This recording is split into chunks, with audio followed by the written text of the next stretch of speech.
We'll never go back to, quote, normal, because whatever touches us teaches us.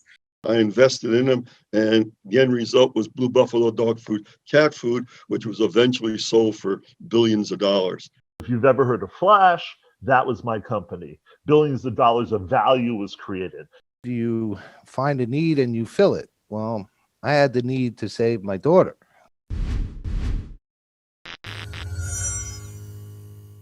I'm Richard GEARHART. And I'm Elizabeth GEARHART. Welcome to Passage to Profit, the show that's all about entrepreneurs, small businesses, and the intellectual property that helps them flourish. And who's on the show today? Tonight, we have a very special guest, Dr. GILDA CARLE, who's an internationally renowned relationship expert. And then after that, we have Jim BARROOD introducing Len Green, who's going to be talking about financial issues for entrepreneurs. And his own journey, too. And I'm so excited about these people and the two presenters that we have today. This stuff is awesome. You're not going to hear about this first one very many other places, probably. It's instigate.ai. It's artificial intelligence for the everyday person with a really fun way to use it. Artificial intelligence for the everyday person. That sounds interesting. And then after him, do you want to be able to save a life, save a choking victim? Well, you have to see what Arthur Lee has, because this is amazing, and they've saved 88 lives already and counting. That is amazing. So, but before we get to our honored guests, what do we have in the world of IP to talk about? Okay, this is a real patent palooza. Microsoft apparently has filed for a patent, and I found this on BBC News Online, and I think that if they do patent this and anybody uses it, that it is going to drive a lot more corporate people into starting their own businesses. Yay for that. It is. They set up sensors around a conference room and they monitor the body language and facial expressions of people in a meeting listening to a presenter. As if it's not enough stress already to make a presentation, they have to monitor the way that everybody's reacting. But that do doesn't they sound great? No, do they use this to say, hey, you people on tape, grow up and listen to? No, they use this to rate the presentation, and they can do it on remote ones too. Stress. Are they going to make the CEO who implements this go through this process too? I think that's only fair. It's just a filed application. It could become a patent. Will corporate use it? Absolutely, they will. I'm totally convinced. It's a few years down the road. They're going to be putting this on in your home. I mean, Alexa is going to have cameras next, right? They want to see how you react to their TV programs. Right. So stay tuned. Good old Microsoft. We love them. So on to the next. So our next topic involves a very famous basketball player named LeBron James. And all of you who follow basketball know that LeBron James is referred to often as King James. And so King James was also the subject of a trademark that was filed by Carnival Cruise Line. And Carnival fought for this trademark for King James, presumably for ships, right? And they fought for it for over 15 months. And the day after it was granted, LeBron James filed a trademark opposition to it, claiming that he had superior rights to the King James name. So within 3 or 4 days of filing this opposition, Carnival just completely dropped the trademark. And I guess it's because they didn't really want to get into a public spat with LeBron James, right? So I think it's kind of an interesting case, because even though legally Carnival may have been entitled to the trademark, they realized that the common sense decision was avoiding a fight with King James. So that's with James LeBron. Yes. So there's a couple points I want to bring up for people that don't know a lot about trademarks. One is, what is an opposition and how do you use it quickly? So an opposition is just at the end of the trademark registration process, after the examiner grants the trademark, somebody can file a paper at the trademark office to contest that registration, which is what LeBron James did. And if it goes on, then it's like a little mini trial at the trademark office. And so hopefully, if you've done a good trademark search, then you'll know that there are other actors out there that could potentially file an opposition, and you just have to be prepared either to fight or you have to look for a name that's not going to cause problems.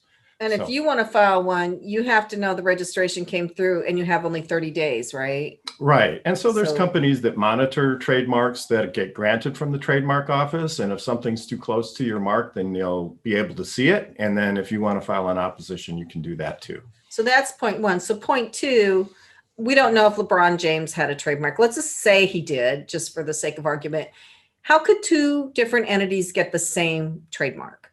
Well, it does happen all the time. So if it's a famous mark, and we would assume that LeBron James's name is famous, just like Coca-Cola is famous, they give wider scope of protection to trademarks that are famous than marks that are not famous. And so if it's a less famous mark, you can have the same mark for different types of goods or services. So the famous case about this is Lexus versus Lexus, Lexus for cars versus Lexus for legal services. It's a database. And the court ruled that even you can have the same name, but as long as they're for different goods and they don't, and they travel in different channels of commerce. So the point is that if you are thinking about registering a trademark, you really need to get with a patent professional who can walk you through all of these things, and so that you have a high chance of being successful. And the other moral of the story is don't fight with King LeBron James. So there you go. So that was fun, but now we get to the juicy part. So yes, so our guest this evening will be Dr. GILDA CARLE. Dr. GILDA is the only internationally known relationship expert, and as evidence, she has authored 18 books, including Don't Bet on the Prince, How to Have a Man You Want by Betting on Yourself. And this was a test question on Jeopardy! And she's also served as a product spokesperson for Hallmark, Match.com, and made numerous TV appearances, actually too many to name here. And she has her own show currently in development. So welcome, Dr. GILDA. So nice to have you on the program. Thank you for inviting me. This is so nice to see you guys. Well, it's great to see you too. So right now we're in the middle of a COVID epidemic, and that's having a lot of effects on a lot of relationships. But I'm kind of curious, how does the COVID epidemic affect business relationships?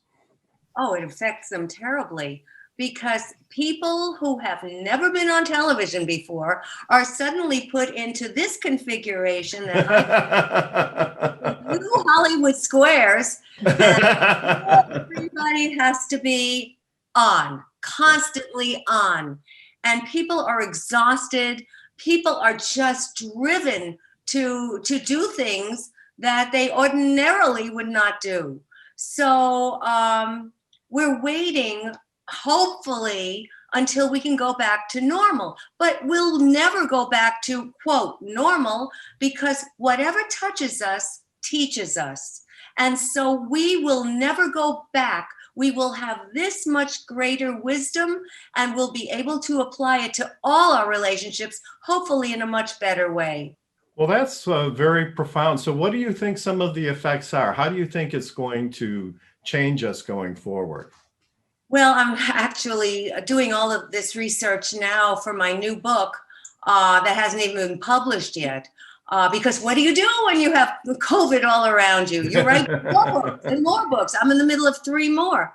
So what happens is that people find themselves on air who have never been on air before, and they're fatigued. There is a new dysfunction that people are pointing to called Zoom fatigue, video call fatigue.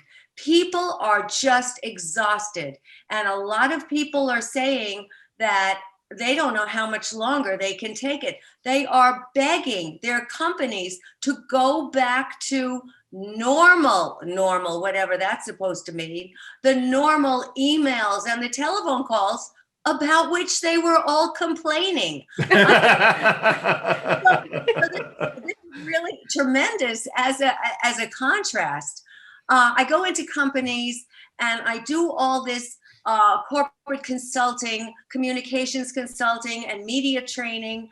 And I am telling, first of all, everything has been switched to online.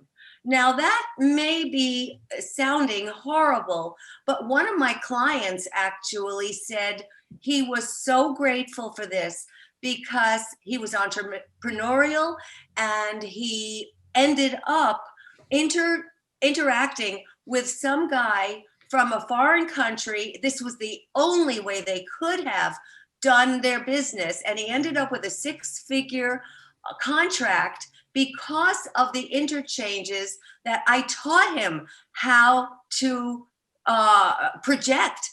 And this is a tremendous skill, and we are never going away from this anymore because companies have already told some of their employees, you will never have to come back to our offices anymore. We are closing down our offices when we need you to meet together.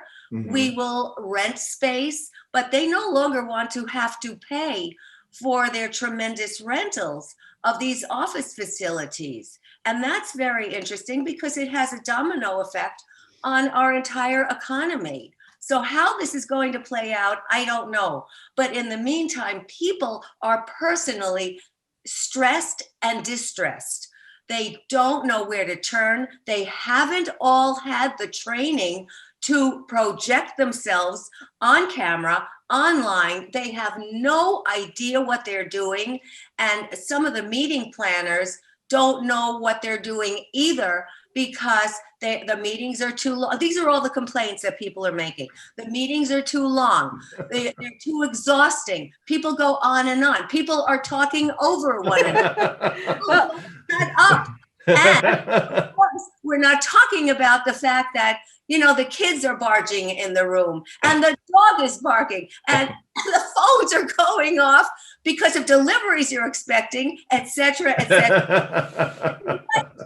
And what's more, we found that they are spending 1 hour more on average working and working and working. And if you're an entrepreneur, as everybody on this show is, you know that you're working 24/7 anyway. I see clients here on Hollywood Squares. I see them on Saturdays and Sundays in the mornings before their regular day begins, et cetera, et cetera. We're all bending over backwards to try to service people, and especially in my profession, they are in need. They are in terrible need of this kind of service. Well, I have to agree.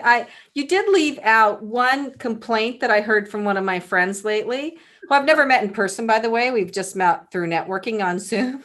She was on a Zoom networking call, and a man got up to do something, and he was in his boxers. She was appalled, and she was like, nobody on that call is ever going to look at this guy the same way again. Not unusual, but I have to tell you, I've been on maybe thousands of shows, and I have to say that very often when we're doing talking heads, nobody knows that we're wearing undies underneath. Nobody knows that. And you think you can get away with it, but every once in a while you have an oops. So the other thing I wanted to say based on your comments was, I got to tell you, I do a lot of Zoom calls. I do Zoom interviews for my business. It is such a relief to do a regular phone call. I gotta tell you. That's right. You're right. And then, so you work with corporations, but what Richard found when he started his law firm, we both came from corporate, was that a lot of corporate ideas and procedures translate across all size business, and we've incorporated them in GEARHART law. So what do you say to entrepreneurs about their relationship skills based on what you say to corporations? Well, it's the same exact thing. As a matter of fact, this is why I do relationship counseling, and I also do relationship strategy work in companies, because it's all the same. I didn't even know I had this kind of business going when I first started out. A client said, "Oh, you have helped me so much, Dr. Gilda, with my personal relationship." I said, "What are you talking about?" We were in this big company. And I said, what are you talking about? I don't think I've ever mentioned your personal relationship. He said, it's all the same. And he pointed to me something that I hadn't even realized. Here I was doing all this corporate work, and I hadn't realized the need to commingle the interpersonal relationships that we have at home with the interpersonal relationships that we have for the bottom line. Because everything, every dysfunction, every wart, every pimple you have going on at home is going to spill over to the business that you're supposedly doing. So you can't help but join those two together. And heretofore, we have always been told that leave your personal stuff at home and we have to only worry about business things at work. And yet empathy rated very, very high as something that companies are looking towards in their people. Years ago, you never heard that. When I started teaching MBA courses, nobody was allowed to talk about empathy, but now this is the word. So Wow. things have, the lines of demarcation have truly blurred, and you cannot segment your personal from your professional. So I have had, by dint of necessity, to service both of these aspects. So Dr. Gilda, that's such an interesting point. And I wanted to ask you, how do you counsel couples who are both working, who have stressful jobs, especially if they're working from home now? How do you counsel them to interact so they're just not totally on each other's nerves, or and how do they maintain the relationship under these kinds of circumstances? Well, here's where planning has got to come in. Very, very specific planning. You say to the kids, look, this is going to be where you're going to do your homework. And you say to him and you say to her, this is where you're going to do your work. This is where I'm going to be doing my work. And of course, there's always trespassing. So everybody's nerves are raw and on edge. And we have to get them to take a back seat and just breathe and understand you have one roof and lots of personalities underneath that roof. And how are you going to get along? Now, in the past, these interpersonal relationships, we didn't even know people weren't getting along because you had the buffer of work. You saw each other in the morning, you saw each other at night, and all of a sudden, with pandemic, you're looking at each other and saying, who is this person? You barely know them. You barely know your children. And it's an eye opener that when people start to find out who they're relating to, some of them say, I'm out of here. Some of them have called their lawyers. Some of them have called me. Listen, I need some emergency work to do with you. Because they don't even know these people, because we've been working and working and working so hard all these years. Well, I got to say, Richard has gone into the office every single day because we have the building. So he kicked everybody else out. And I've worked from home. But I know Kenya has. Wait a minute, what are you saying? I know Kenya has something to say. Kenya. You know, I was thinking about what you were saying in regards to relationships to other people and how that's changed since everybody's been quarantining and working from home. But one of the things I thought of while you were saying that was like the relationships with ourselves, right? Oh, so yeah. I think that has changed so much because we're in solitude. We don't have people around us to kind of distract ourselves from ourselves. So how would you say that has shifted and changed since people have been quarantining and working from home? I am so glad you brought that up, because the most important relationship that we have with anybody starts with us. And you cannot say, I am an entrepreneur unless you capitalize that I. Because if you are saying, well, I'm an entrepreneur and I'm working from home, and this, you know what? We attract not who we want, but who we are.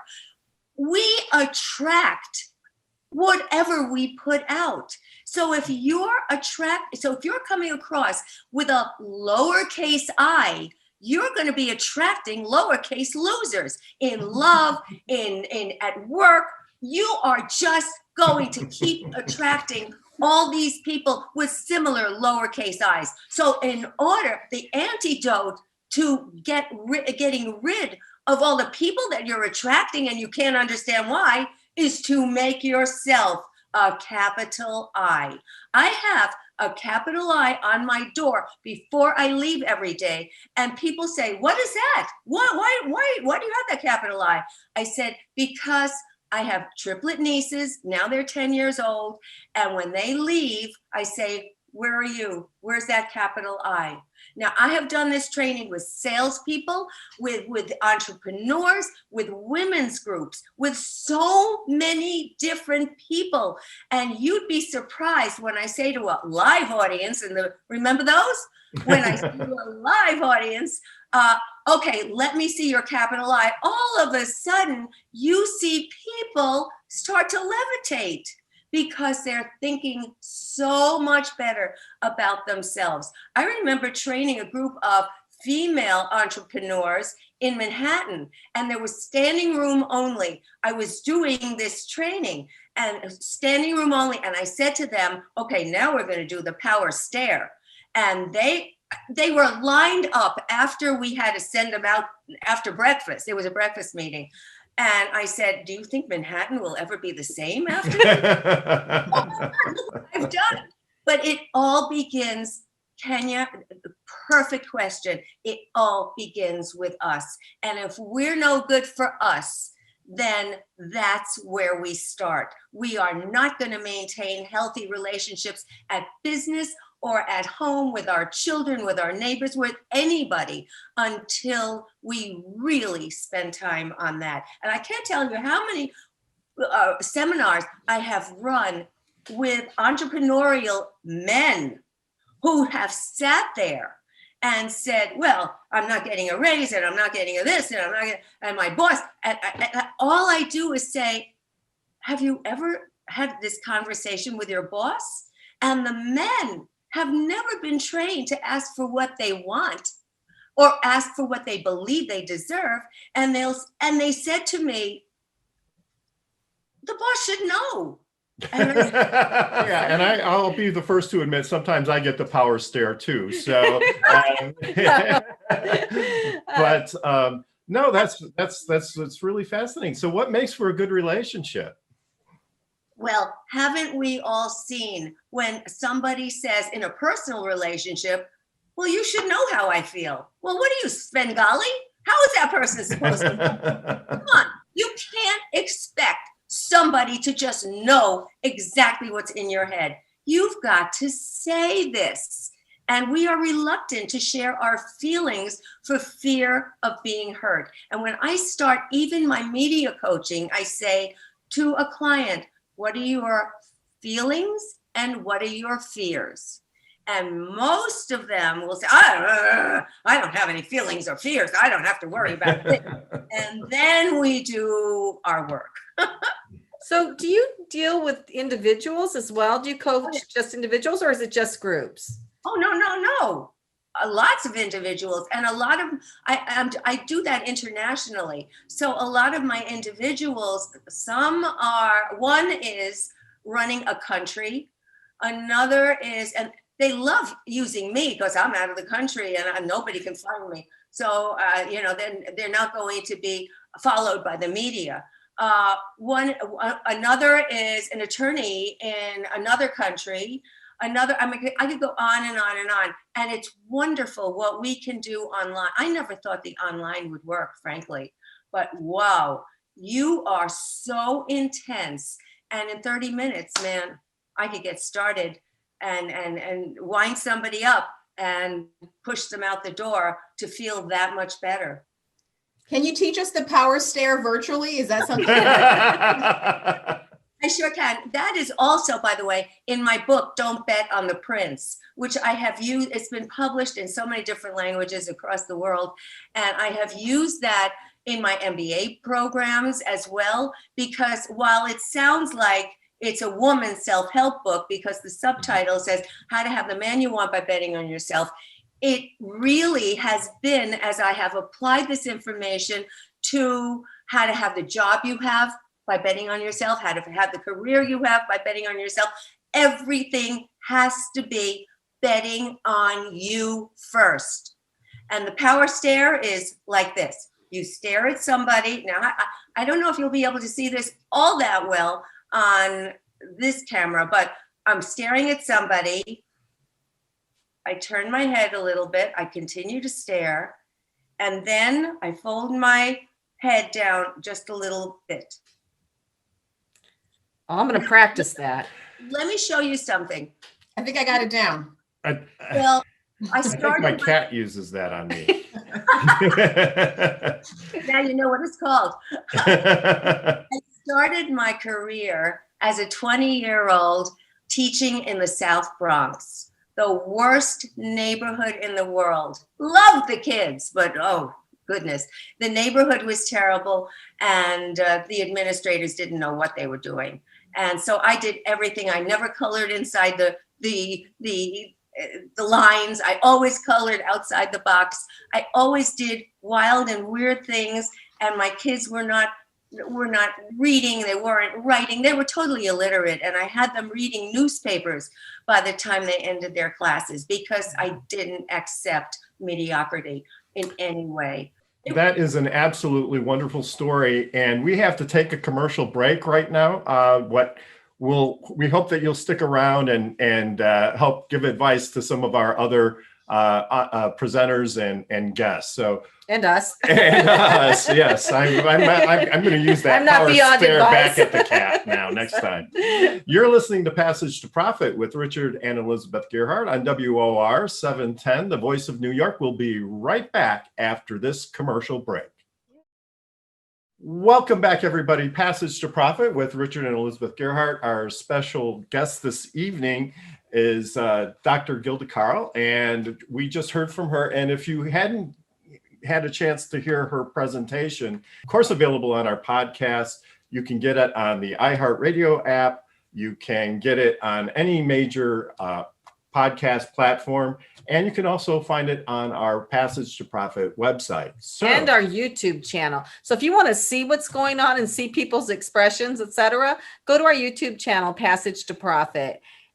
It's kind of fun to watch, everybody. yeah, and so if you're listening on the radio right now and you haven't got that power stare down just right yet, we recommend that you go to the YouTube channel. You can get the full effect. So that said, on to our next segment. We're going to do a little bit something different this time with our executive spotlight. We have our friend, Jim BARROOD, who's been with us the whole entire way. I've known Jim for a long, long time. He's currently an advisor to entrepreneurs, to VCs, that's venture capital groups. He's a prominent part of the ecosystem here. Really thrilled to have him on the program, and he's going to be discussing financial information with Len Green, who's the master of all things financial. So I'm going to turn things over to Jim. Jim, welcome to the show, and we look forward to jamming with you on financial issues for entrepreneurs. Wonderful. Well, thank you for having me, both Richard and Elizabeth, and Kenya too. I used to run an entrepreneurship center for many years. So I've met hundreds, if not thousands of entrepreneurs. I used to run a technology trade association for over 5 years. So I've met literally thousands of entrepreneurs. And one of the most successful entrepreneurs I know is Len Green. And I'm so delighted he's joining us today because he can share with all of you some really good advice, especially as we go through this very difficult time. So first I want to ask Len. Len, talk to us about your amazing background and tell us about, some challenge you overcame. Well, I gotta tell you, if I had learned how to stare, imagine how much more successful I could have been. Instead of being a billionaire, I could have been a multi-billionaire today. And to go back on something that we started talking about before is I really believe that you shouldn't let COVID-19 go unattended. Okay, yes, it's bad, but it opens up so many new opportunities for people, especially people who have worked for other people and have seen things that they knew that they could do better. Well, this gives you a golden opportunity to actually try and start a business, because there can't be any better time to do it. Okay. But yeah, you have to learn new skills. Okay. And part of it is the skill of being able to project yourself and talk. But you got to be saying to yourself, hey, what's out there that I think I can do differently than what's being done today? Okay. And if you can do that, then I think you got the first step. And then you got to take that next step, which is self-confidence. Well, I don't know. I'm comfortable being an employee. Should I keep on doing that? And the answer is, hey, if you think you have something that's different, and if you think you can then set up some kind of barriers to entry with this new idea, be it a patent or be it, that something like that, or first in to do it with, okay? If you see a problem out there, you go solve it. And what I used to do was I used to walk up and down the aisles of a supermarket and say, hey, what's out there?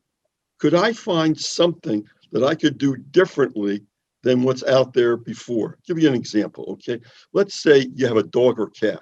Well, a lot of people have dogs and cats. It's a big industry. You look down the aisle and 85 to 90% of the cans of dog food, cat food were selling for 75 cents to $1.25. And you say to yourself, yeah, but that's junk in there. Okay, it causes a lot of cancer. What happens if you had a $3 can, okay, which was pure? Could you attract enough people to buy that $3 can instead of the dollar crap that was down there? Okay, and if you could, then think of all the profitability you might be able to get by selling, and all the good you could get by stamping out cancer. Okay, and that's what Bill Bishop and others thought of, and I invested in them, and the end result was Blue Buffalo dog food, cat food, which was eventually sold for billions of dollars. Okay, it's the idea of something different, and then having the courage to be able to do it, and then having the out-of-the-box thinking of it. Okay, so I think it's an all combination, but I think what Dr. Gilda said before is you got to have confidence. How many people said to us, you're crazy? All the big companies out there that are selling dog food, cat food are all listed companies on the New York Stock Exchange. How are you ever going to be able to compete against them? And if you have the confidence that you have something different that is good for mankind, okay, and yeah, you had to convince families that dogs and cats were not dogs and cats. They were members of a family. And if they're members of the family, well, that's a different thing. We'll spend anything we can for members of a family versus the dogs and cats. And then there's great stories about how you get into the big boxes, okay, differently, okay, that other thing. But again, it's this thinking outside the box, and it's confidence in yourself that you can present something. And then you got to be able to present it, okay? You got to be able to rocket pitch and do things differently and along those kind of lines. But again, don't let this crisis go to waste, because I'm sure that there's many people out there who see things, who say, hey, I could do it differently. And there's so many examples of that. I mean, for instance, there was a young lady who was working in a florist shop, and she went to her boss and said, hey, I think we could sell flowers, okay, not in the shop, but we can deliver them. He said, no, you can't. Start a delivery service, okay? How about Walmart? Okay, they said, hey, I think we can have stores outside the big cities. No, it'll never work. Yeah, I think kind of it worked a little bit, kind of thing. So again, Jim, okay, I think the great thing about teaching also, okay, and Jim gave me my first teaching job, okay, was the fact that you sit and listen to what the students come up with, and they don't know what you can't do. Okay, so they come up with all these ideas, kind of thing, and I steal them, okay, and start with businesses. And we started 20 different companies in our lifetime, because I think it's very, very important to do that. The next step, Jimmy, is I don't believe you should be running your own companies. Okay, I really believe that if you can surround yourself with people smarter than you. And for me, it's easy. Okay. And then listen to them and empower them. An awful lot of great things can happen, kind of thing, because they're mentally then not employees. They're mentally part of management. And if you can get everybody thinking management wise, and they have this confidence that they can come to you and say, hey, you're not Mr. Green, the boss, you're Len. And we can tell them things. I think it's really great. I'll give you another example. Okay. I was advising a beverage company. Okay. It was called South Beach. You never heard of South Beach before, but it was a great idea because there was a beverage with a mermaid on it and et cetera, kind of thing. And it reminded you of South Beach and vacations. It just tasted awful. And we were ready to close the shop up. Okay. And somebody from the mailroom said, why don't you call it Sobe instead? Okay. And make it really fun for the people our age. Boom. So there are ideas that come from everybody. As long as you can listen to the ideas and don't say this is a wall. And again, you got to have some barriers to entry. Once you start something, whether it's the patent, et cetera, it's some or first to market. Once you're there, okay, you can then keep on improving on it. Now is the best time to start a business. Absolutely is. And we always tell people just get started, just do it. But for those entrepreneurs, those small businesses that are struggling now, I know you're obviously have so many businesses, including accounting. So you know best what they can do, at least financially speaking, to get through this period, this difficult period, as they're pivoting, as they're trying new things. What do you recommend for those small businesses currently? Okay, number one, don't have a partner that takes 40% of your profits. And you say to me, well, who does that?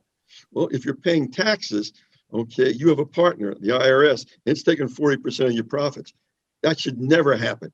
You can plan and do things even before the end of the year. There's so many things that you can set up. You can buy things on credit and yet you can get 100% deduction. You can set up pension plans that you don't have to fund for the next 10 months, but it counts as being December 31st, have it done, okay?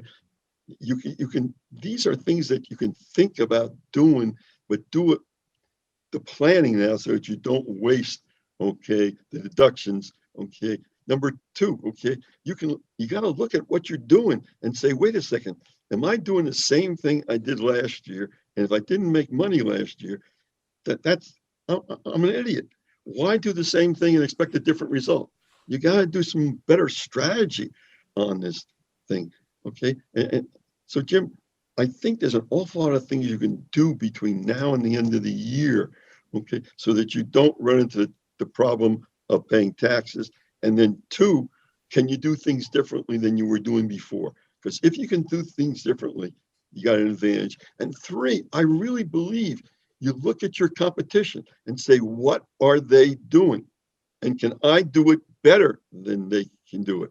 The biggest example, Jim, is this.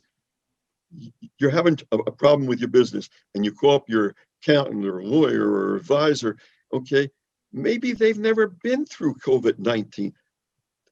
They can't have been through COVID-19. And yet they're giving you advice possibly on what the world used to be. The world is different.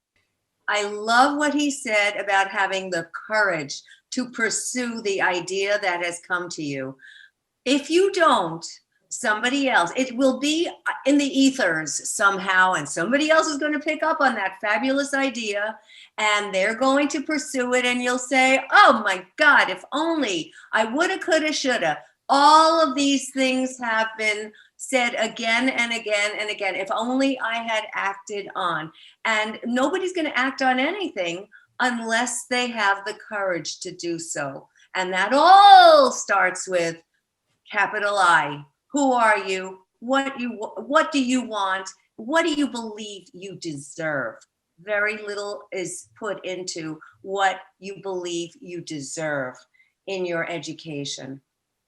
For me, the biggest thing was, what happens if I fail? And I say, wait a second, maybe I'm not failing. If I learned something from what I did, even if it went wrong, then I'm not failing. And then That's one of my Gildagrams. Oh. There are no failures. There are only lessons in what to do next. Quote.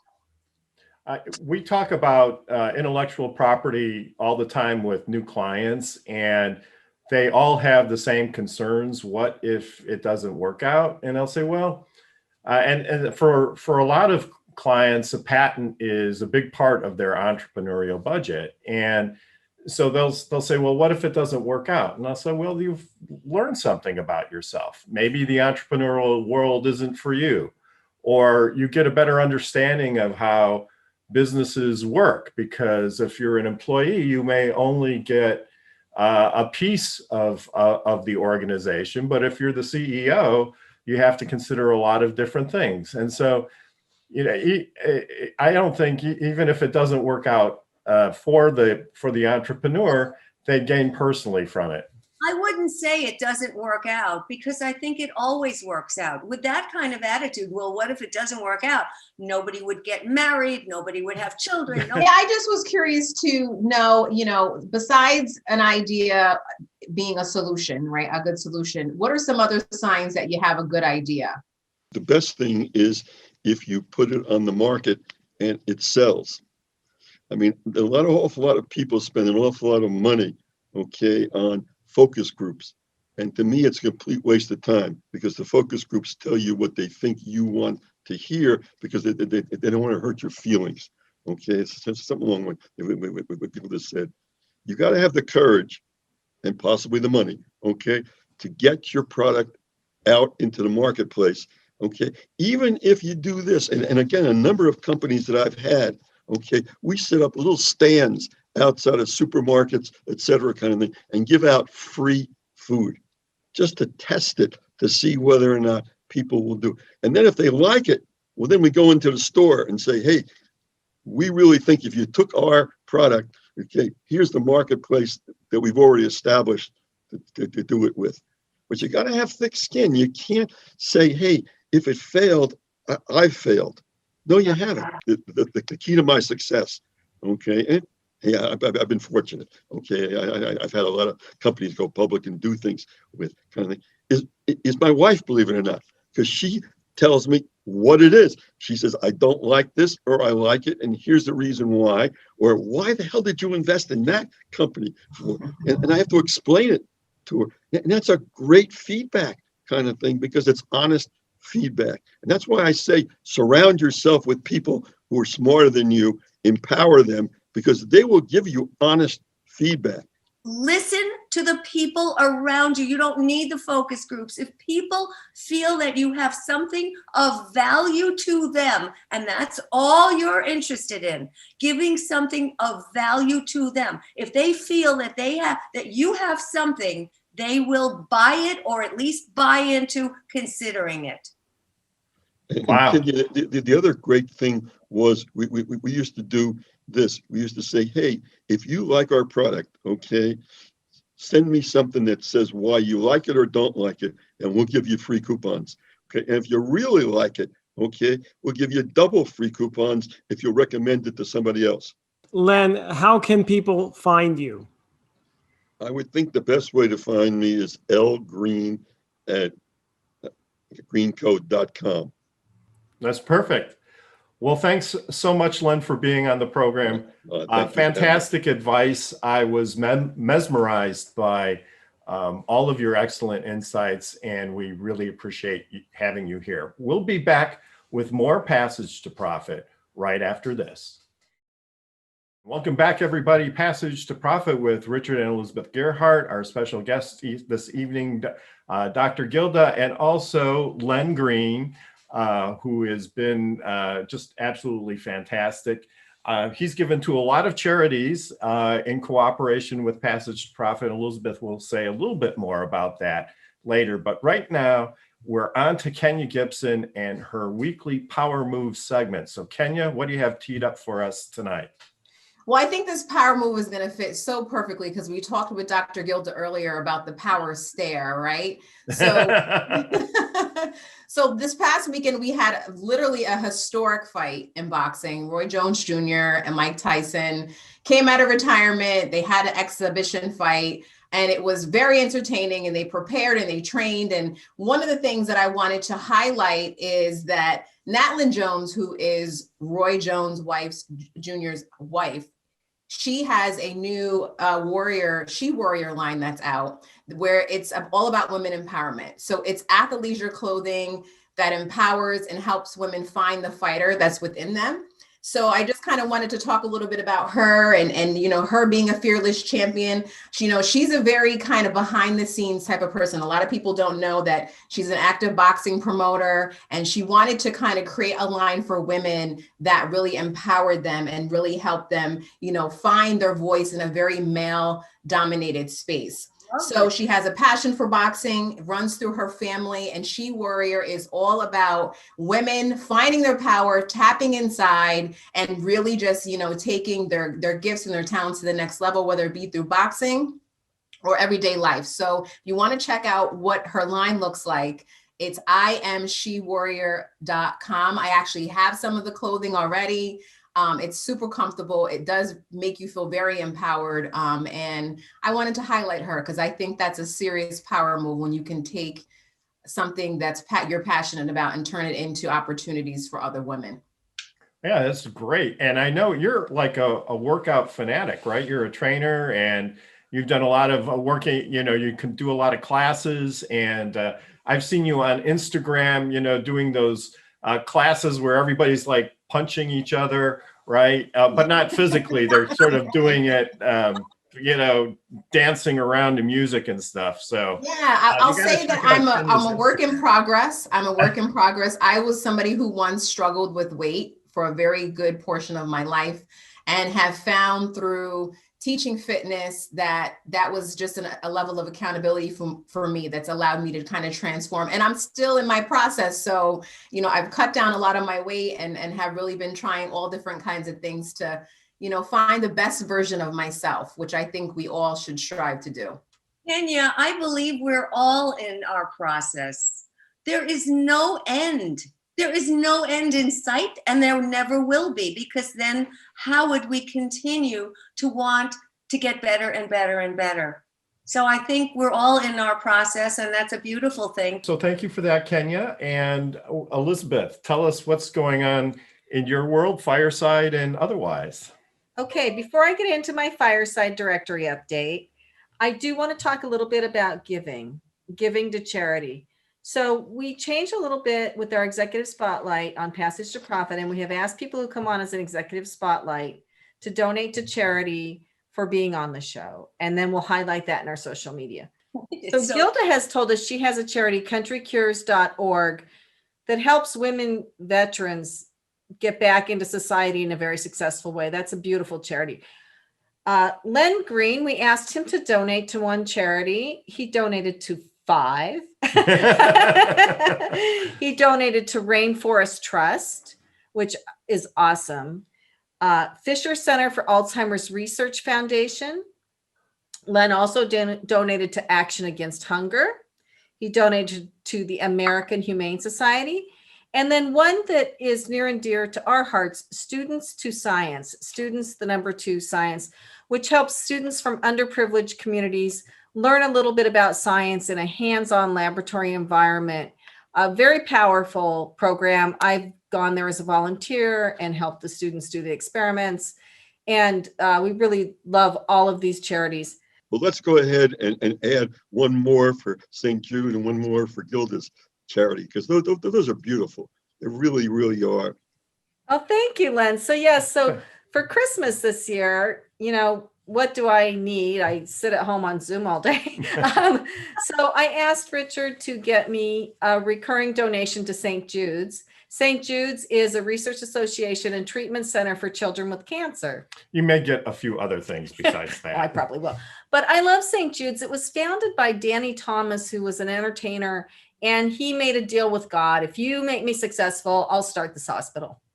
Yeah, I thought, well, you know, that's a great motivation, right? And we can use all the help we can. So right. He asked the right person. And St. Jude is the patron saint of hopeless causes. So for parents who don't have any money and have a child with cancer and it seems hopeless, it's not. You can go there. I had an opportunity to visit Memphis, to go to the hospital one year when I was with iHeart before. And I got to tell you, you know, the strength of the children that are there, you know, it's like, I've never seen anything like that in my entire life. So, you know, you would think you go there, you know, expecting to feel sad, which you do.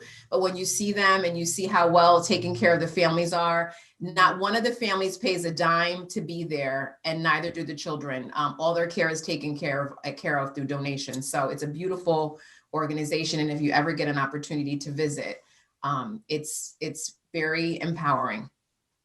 It's wonderful. Yes. Thank you. So what's going on with Fireside? So for those of you who haven't heard of Fireside before, it's Fireside Directory. It is an online video directory of small business around the world. I have somebody from London on there and people from Canada, as well as people from the United States. I started it right before COVID hit, doing videos in a studio where I interviewed business owners about their businesses and then put those on my YouTube channel and on my website. And I want it to be a big directory.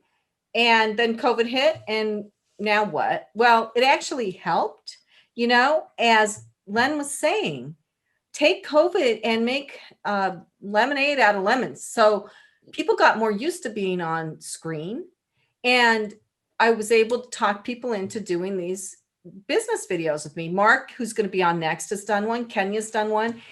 And it's an interview process. So people that feel very uncomfortable talking to a camera are talking to a person. And I was able to convince through different people a lot of people. So I have over 100 videos now. I've been working on it for 9 months or so. And they're on my YouTube channel, which is the second most searched engine after Google. And also the website I'm building, I want to be the Wikipedia of small business and medium business on video. And I take any business owner who wants to come on. And now I've gotten it to a certain level. Some people just will never be on video. Like one man I spoke to, of course, there's compliance problems. So I'm taking a corporate video of his and putting it on his page on the website. So I really want this to be a tech project, not so much a me interviewing. I've got other people to do some interviews for me and to work with me on that. But I want it to be the Wikipedia of small business on video. So for those of you who don't know, Wikipedia is the highest ranked webpage on Google because of all the content. There you go. So our goal is to make small business videos even more popular than Wikipedia. So we will see. We'll get there. We're going to get there. So why don't we get to our guest presenters now? Oh, okay. As I said, I interviewed Mark CANTER with Instigate.ai for Fireside. And Mark has he's cutting edge. He's above cutting edge. I don't know what you're. So anyway. He's beyond the cutting edge. He's like the Star Trek guy. So anyway, Mark, why don't you tell us about Instigate.ai? Well, thank you very much. And it's honored to be on the same show with Dr. Gilda and Len. Len, everything you say, dude, that's what it's all about. It's about value. It's about differentiating yourself, about being first to market.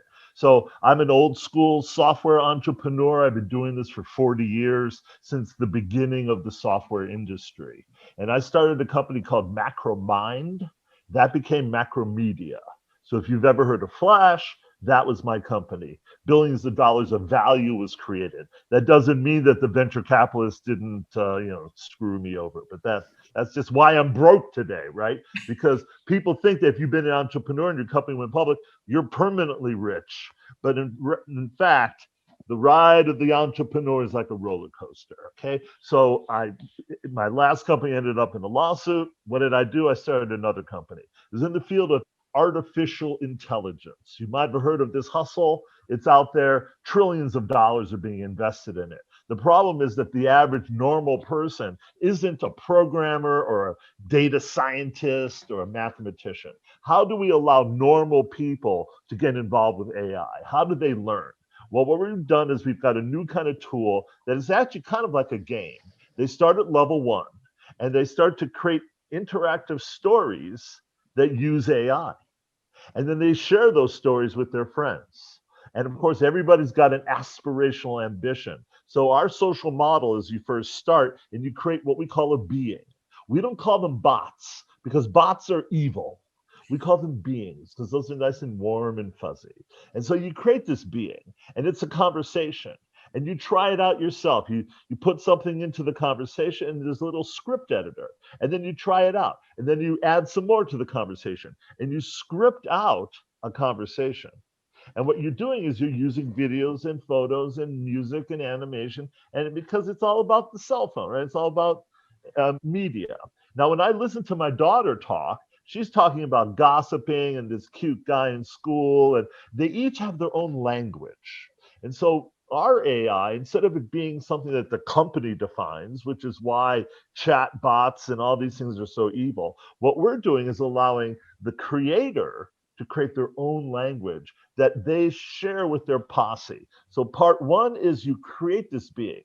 The next stage is you share it privately. So our social model is that you can just go and create something and share it privately. You don't have to go public and, spew it all over the world. And so you create this private experience and your friends interact with her, okay? And you ask a question. So you're watching the story played out, and it's in the form of a messaging app, because we all recognize that there's a little text field along the bottom you're supposed to type into it. So you watch this story unfold, but during the story, you can ask questions of the story. Is this in the beta stage, or is this? Well, we're still working on it, and it's Okay. something Len can appreciate. We've built this whole product. We've been working on it for 4 years. We've been testing it, creating prototypes. We've done it with no money. So would you characterize this as entertainment then? Is that what? Absolutely. Okay. Now, it's so funny because when my lawyer and people hear about it, it's like, this is great for health and this will be great for business. Well, yeah, that's true. But you got to get the essence of the value first. This is a completely new thing. No one's ever seen this before. Now, I'm glad you brought up money because it's all about follow the money, right? And who is going to really use this product? Celebs and brands. Because they're constantly looking for a new way to differentiate themselves, to stand up from the crowd. They call it FOMO, fear of missing out. So what we've got is what happens after TikTok, right? I mean, TikTok is these short little form videos. That's all cool. Everyone's used to doing that. But what I'm about is what happens next. It's like having a bot, but you train it to answer in your own voice, right? So it's kind of you have your own language that you develop, that you and your posse get. It's for you. So it's a personalized animated figure of yourself. Not animated. We are appearance agnostic. Now that allows us to partner with all these little 3D talking heads. We could insert our stories into Fortnite or into metaverse. We could work with other ads in the world, because you see, the celebs and brands, they're constantly looking for a new way. They're locked into the Facebook and Instagram and YouTube world. What they want to do is route around and get right to their customers, right? So what we've got is a new kind of publishing platform. And for instance, Mexican Avocados is not going to do any ads in the Super Bowl this year. They don't need to. They have a list of 80 million names, okay? So they can get directly to their customers. So our publishing platform allows these celebs and brands to create a unique experience, unique storytelling experience, and go right to their customers. Now, where it gets really cool is that within the story, because it's all about these short little videos, right? These short form videos and a little thing here, and you watch a TV ad, and it's all about these little quick cuts, okay? So in our being, you can go into the being and copy an individual piece of the being and paste it into your being. So you can get the Popeyes dancing chicken sandwich, go over to the Tesla thing, the car driving this way, then you got the Nike sneaker over there, then you got the toothbrush doing this, and you can copy in all these segments, put it into your being, and create your own being real quick, and then share it with your friends. Kenya does digital marketing type of work, creative work for iHeart. Kenya, what do you think about this? Oh, is it like product placement and integration in your own personal type of story? Is that what it is? If you want to, yeah, absolutely. I think of it as like a personal diaries or gossip or something where you're going to use it for fun and entertaining things. And for instance, you're going along and you're watching a story and your friends ask, wait, I know that guy. And it's looking for, and you've trained it to say, Frank, Henry, Joe, and Steve, and so your friends are all gossiping about these guys, and you say, well, is that Joe? And then you've got different responses. If you say Joe, you do this, but if you say Frank, you do that, right? And so it's a whole interactive story.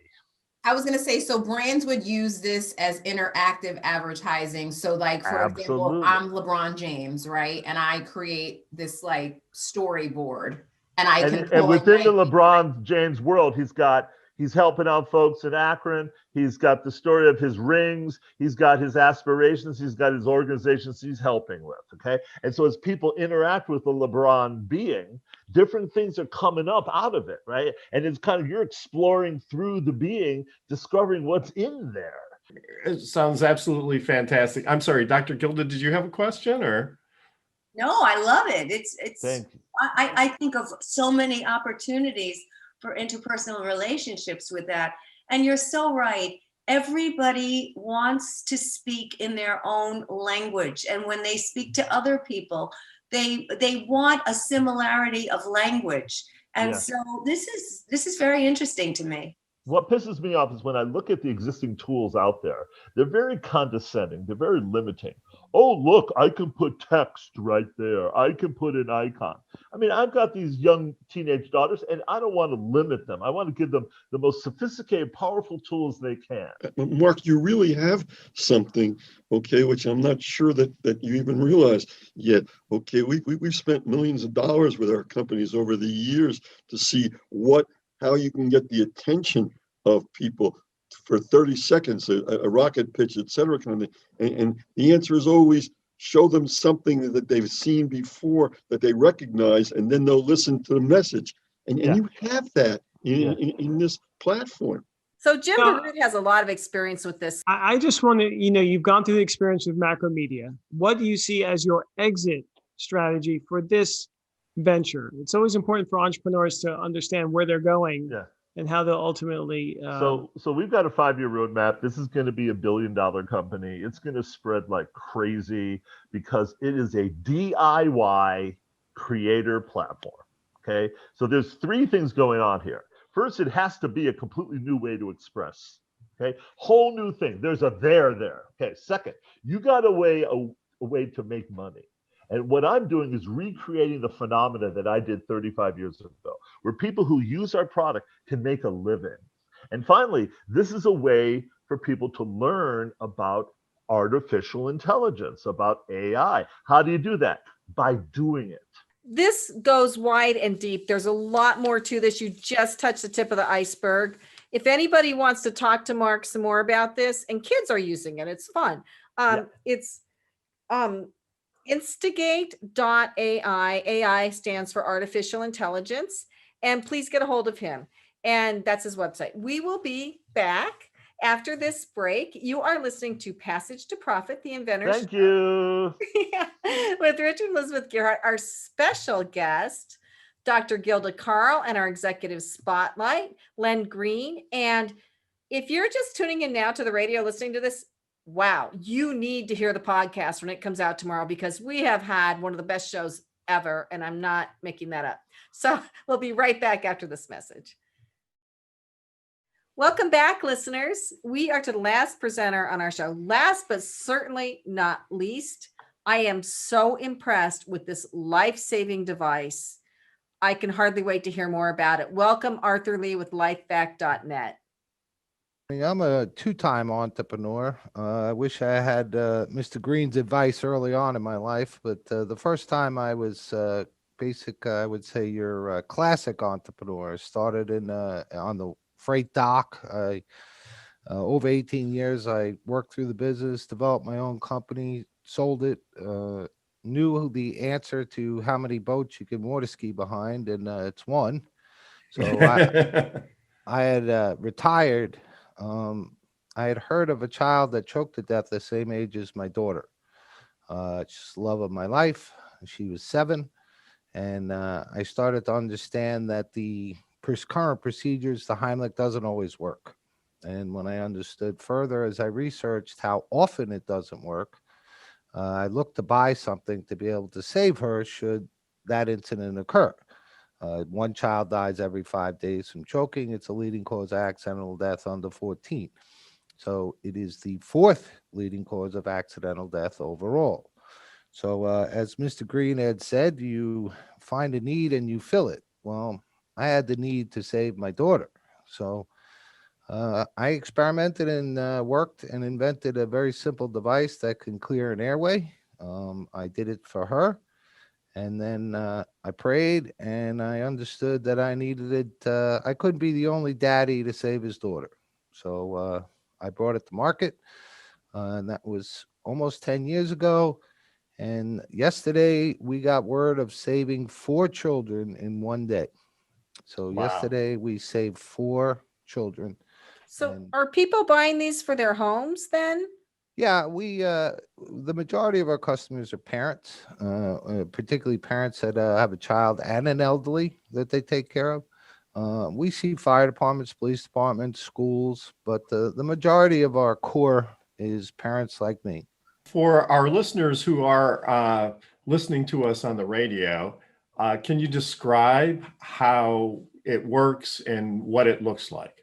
My goal was to find something simple, inexpensive, easy to use, panic proof, and available. So basically it's a little plunger. If you ever had a sink plunger, that's what it is. You push it down and compress it. It creates the air vents out the side, so it can't push the object further in. There's a face mask that goes over your face to create the seal to your face. A quick tug, the suction is created and sucks the object out of your upper airway. And so this has been approved by the FDA, right? Yeah, well, that's one of the great myths in the impossible journey that I felt necessary to take on. LifeVac is FDA registered. Every suction device in the United States is FDA registered, and that is the classification and proper area for a LifeVac. So if someone says, oh, it's not FDA registered, that's because they don't quite understand the way the FDA works. So how does this work? A kid starts going and choking on something.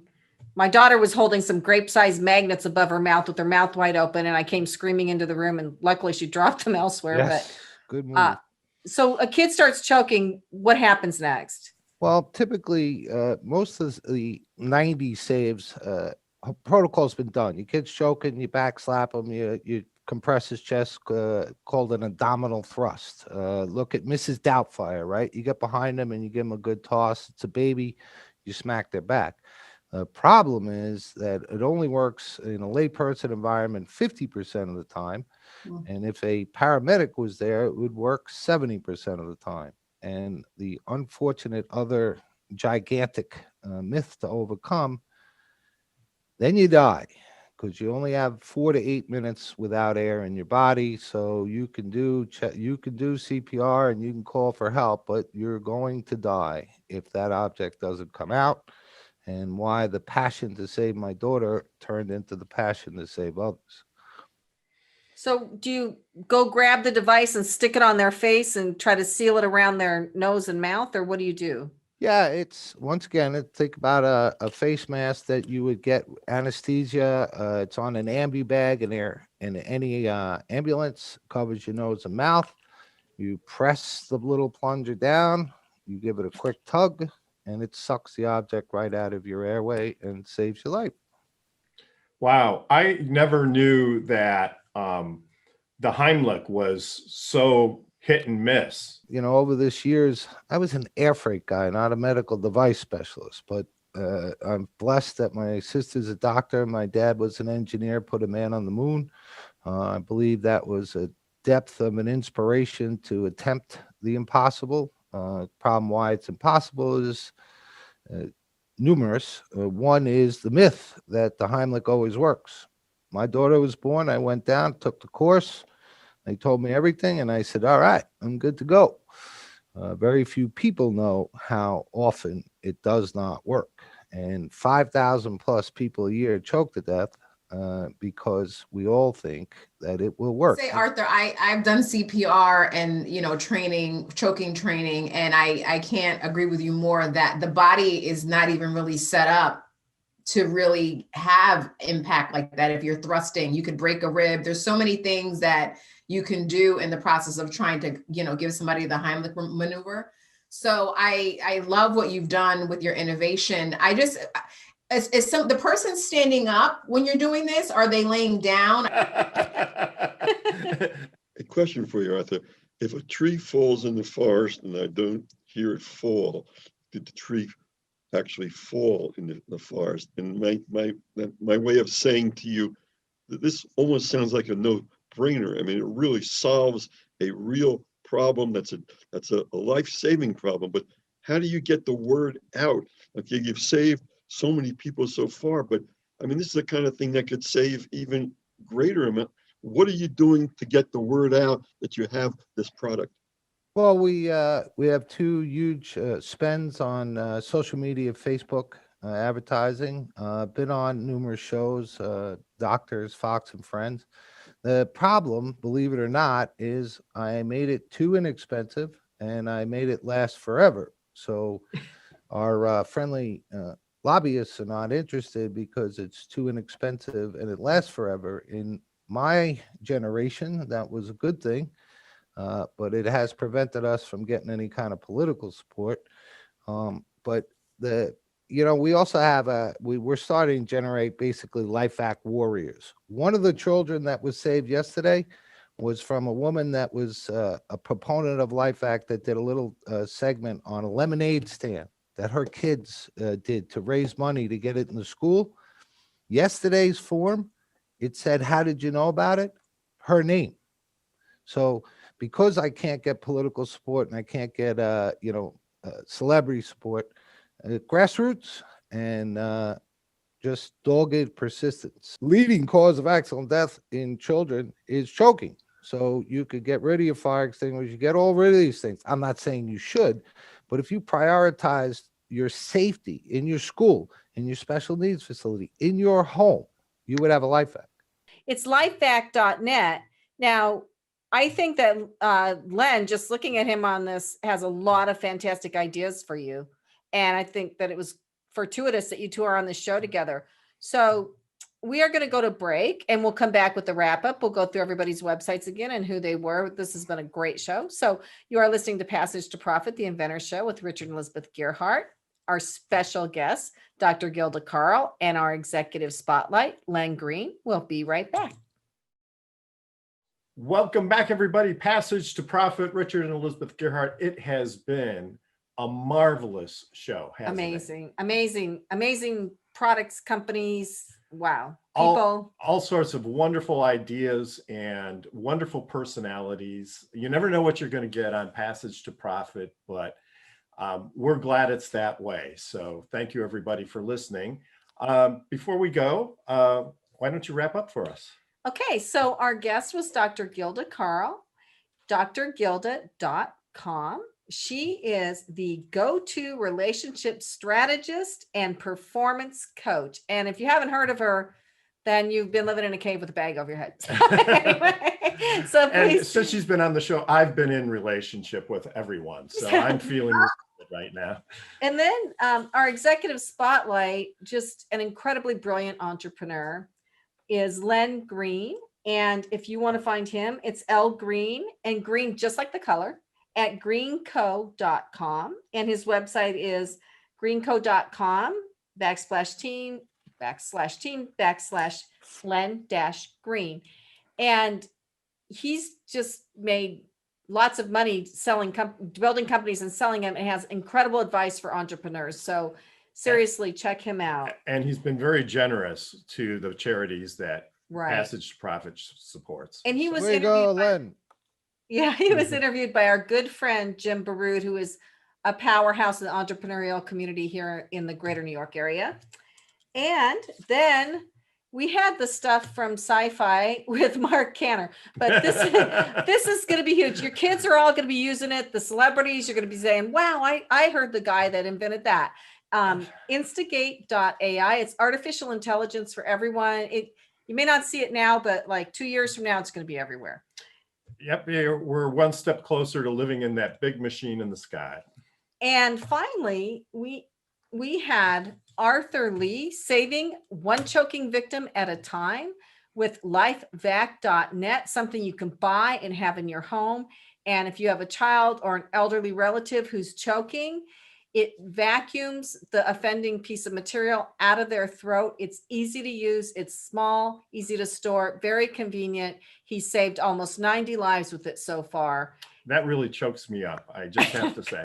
And also Kenya Gibson, our iHeart Media maven. If you have any digital marketing needs, including radio spots, it's much less expensive than TV. Kenya is the person to reach out to. It's Kenya Gibson with a P at iHeartMedia.com. Thank you, Kenya. Absolutely fantastic. And I'd also like to have a shout out for Noah Fleischman, our producer, who just makes this all sound so wonderful. Thank you, Noah. And don't forget to like us on Facebook, Twitter, and Instagram. And also check out our YouTube channel. You can get more of our guests and you can get individual segments of the program. And you can also take a look at their projects and their products. So thank you very much for joining us on Passage to Profit. You're listening to WOR 710, the voice of New York.